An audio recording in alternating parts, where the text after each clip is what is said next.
बांग्लादेश का ये मोहम्मद यूनुस जो आसिम मुनीर को अपना अब्बा मानता है, अब ढाका की गलियों में जान बचाकर भागता हुआ नजर आने वाला है। पूरी खबर बताएंगे, लेकिन सबसे पहले आपको जरा तस्वीर दिखा देते हैं। तस्वीर आपके सामने रखेंगे, ये देखिए, जहां आज तड़के सुबह एक बार फिर जिहादियों ने एक हिंदू के घर पर हमला बोला।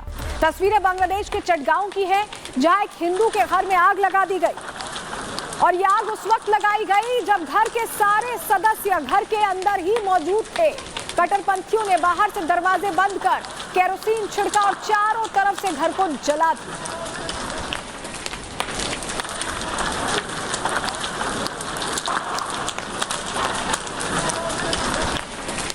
और देखिए, जिस वक्त हिंदू परिवार के घर में आग लगाई गई, परिवार के 8 सदस्य अंदर ही कैद हो गए। किसी तरह बांस बल्लियों को हटाकर ये लोग बाहर आए हैं, बमुश्किल बाहर आए हैं, और फिर किस तरह से इनके आंसू सैलाब बनकर सामने आए हैं, उसकी तस्वीर भी आप देख लीजिए।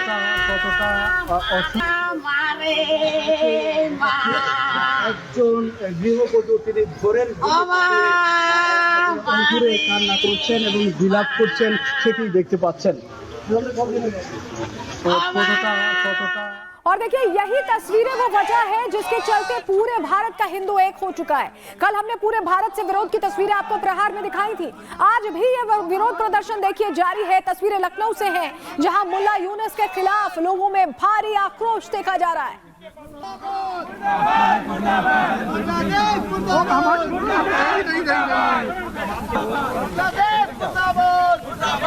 और देखिए, इस आक्रोश को देखने के बाद मुल्ला यूनुस किस कदर घबराया हुआ है, तो आप इस तस्वीर को देखिए, जहां भारत के सनातनियों का गुस्सा देख मुल्ला यूनुस ने अपने एक मंत्री प्रोफेसर सीआर अबरार को दीपू दास के घर भेज दिया।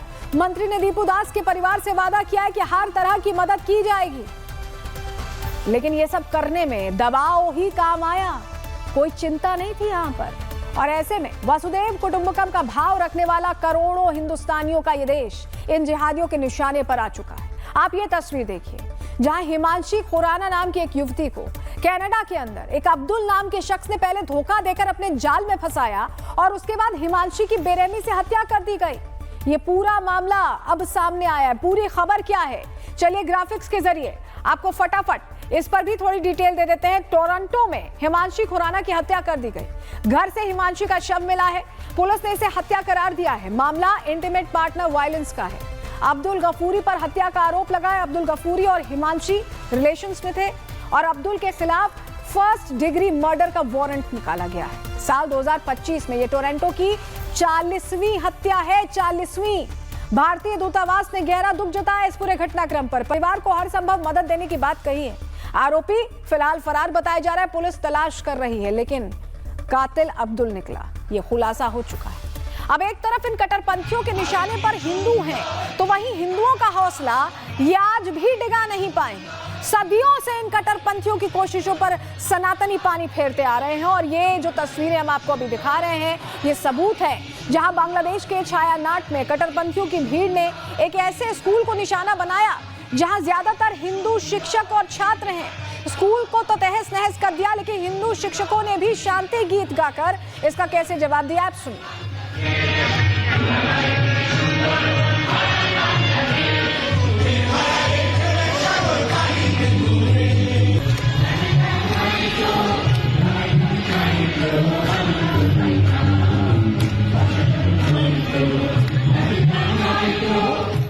ढाका से कट्टरपंथ की बयार बहाने वाले इन जिहादियों को चिकन नेक करने की बहुत आदत पड़ चुकी है, लेकिन इनकी नेक पर ही नॉर्थ ईस्ट के लोग कैसे प्रहार करने वाले हैं, वहीं के एक युवा से आप खुद सुन लीजिए।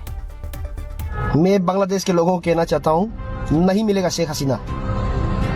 आप उनको सौंप दे ये कह रहे हो, नहीं मिलेगा, क्योंकि भारत की शरण में जो आता है भारत उसकी रक्षा करता है, खासकर पॉलिटिकल असलम को लेकर। नहीं मिलेगा, भूल जाओ। और मैं आप सबको बोल रहा हूँ, थोड़ा औकात में रहना सीखो। तुम वहाँ नॉर्थ ईस्ट का नारा लगा रहे हो, हम यहाँ सोच रहे हैं कि सिलीगुड़ी कॉरिडोर को अब बड़ा करने का समय आ गया है और त्रिपुरा और मिजोरम को बीच दिलवाना, हम ऐसा सोच रहे हैं। देखिए, अब एक तरफ पूरा भारत मोहम्मद यूनुस के खिलाफ खड़ा हो चुका है, तो वहीं मुल्ला यूनुस के पाले गए ये कट्टरपंथी भी देखिए आप अब उसी पर पलटवार करने के लिए तैयारी कर रहे हैं। यूनुस अब ढाका की गलियों में भी ज्यादा देर तक सुरक्षित नहीं रह सकता, ये तस्वीरें यही बता रही हैं।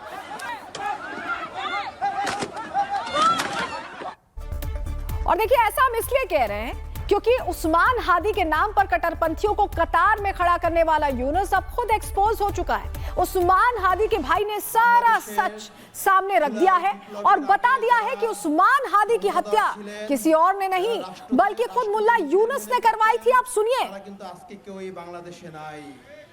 আপনারা মনে রাখবেন, বাংলাদেশের জুলাই বিপ্লবের আগে যারা ক্ষমতাধর ছিলেন, যারা রাষ্ট্রকে নিজেদের মনে করতেন, তারা কিন্তু আজকে কেউই বাংলাদেশে নাই।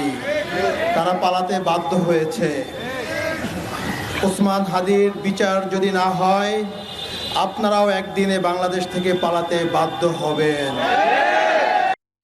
मोहम्मद यूनुस आज अपने ही जाल में फंस चुका है। जिन कट्टरपंथियों के सहारे वो सत्ता का स्वाद चखना चाहता था, आज उसी बांग्लादेश के लोग उसे जहर चखाने के लिए बेताब हैं। और किस तरह बांग्लादेश के सेलिब्रिटी भी अब यूनुस के खिलाफ मैदान में आ चुके हैं, वहां की एक्ट्रेस रोकिया प्राची का बयान आपको सुनवाते हैं। In the first place, the interim government released from jail dozens of Islamist terrorists who were convicted of murder and terror acts, like Ansarullah Bangla team chief Jasimuddin Rahmanis, and so many more criminals, terrorists. So all these radicals are used to organize mobs who are attacking not only armed leaguers but also any sane person opposing Yunus government. देखिए बांग्लादेश में ऐसी स्थिति बन चुकी है जहां एक तरफ यूनुस गैंग है तो वहीं दूसरी तरफ है हादी गैंग, और हादी गैंग को जनता का समर्थन है। ऐसे में यूनुस का जान बचना अब थोड़ा मुश्किल हो रहा है, जान बचाना मुश्किल हो चुका है। और पूरा मंजर क्या है, चलिए ग्राफिक्स के जरिए आपको फटाफट बता देते हैं। उस्मान हादी की बीते दिनों हुई हत्या, आपको पता है किस तरह से बंगाल उसके बाद जला। बांग्लादेश में कट्टरपंथियों ने हिंसा की और भारत पर हत्या के आरोप लगाकर जमकर हंगामा हुआ। अब हादी के भाई उमर हादी ने यूनुस की पोल खोल दी, अभी हमने आपको सुनवाया है। हादी के भाई ने कहा कि यूनुस सरकार ने ही हत्या करवाई है हादी की।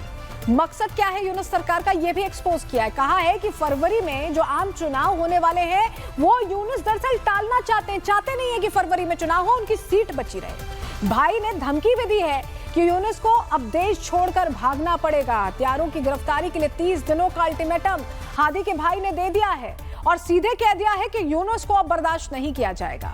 हादी गैंग ने मुल्ला यूनुस को 30 दिनों का अल्टीमेटम दे दिया है। तो वहीं यूनुस की पुलिस का कहना है कि उनका हाथ खाली है, वो नहीं जानते कि हमलावर कौन है और कहां से आया।